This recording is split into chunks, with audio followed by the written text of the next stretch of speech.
The sound of crunching metal and shattering glass still echoes in my mind, a haunting reminder of the day everything changed. It was a bright Tuesday morning, and I was driving to work, humming along to my favorite song, when a truck ran a red light, slamming into my car. In an instant, my world flipped upside down, literally and figuratively. Lying in the hospital bed, immobilized and overwhelmed by the sheer magnitude of what lay ahead, I felt a crushing sense of helplessness. My body was broken, but somewhere beneath the surface, a flicker of determination began to spark.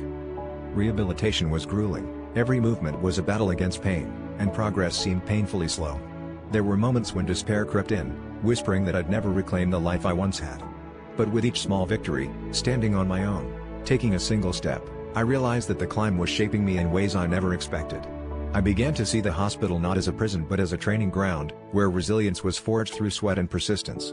As I pushed through the physical challenges, a mental transformation occurred. I discovered an inner strength that had been dormant, waiting for this very moment to awaken.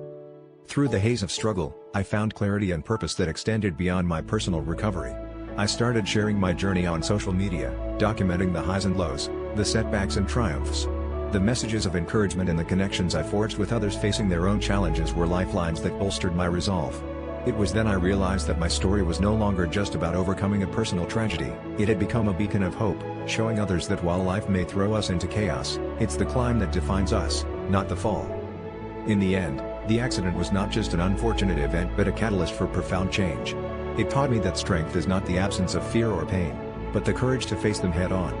Now, as I stand on the other side of what once seemed insurmountable, I know that the true victory lies not in reaching the summit, but in the journey itself, where every step, no matter how small, brought me closer to who I was meant to be.